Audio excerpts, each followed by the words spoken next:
Good morning guys, sa ngayong umaga, no? Ito may another follow up tayo dito sa mga alaga nating ibon.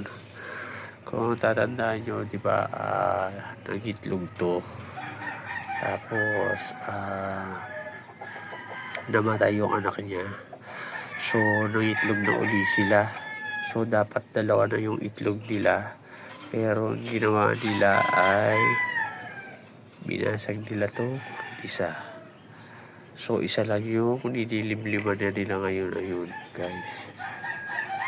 Isa lang yung itlog na nililimliman nila. So, sayang yung isa. Binasag lang nila. Tapos ito, antayin na lang natin to. Itong pares na to kung kailan ulit itlog. Kasi nga tinanggalan natin yung itlog nila na tatlo.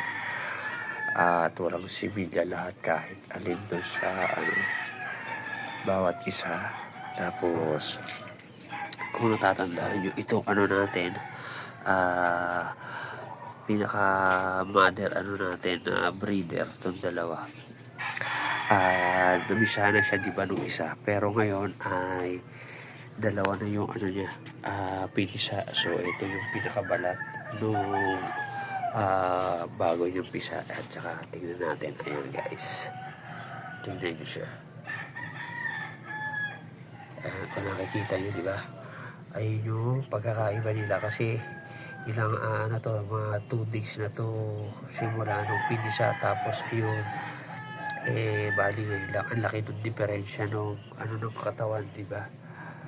Pero sa pansin natin guys, bali yung bagong pisa niya parang puti yung kulay, tapos yung nauna ay kakulay nito tatay, magganito ang kulay, tapos puti yung isang, bali lalabas yan ganito yung pares na ganyan kung sakaling mabuhay pareho. So antayin na lang natin guys, sana mabuhay pareho. So maraming salamat sa panonood. Thank you for watching. Happy breeding!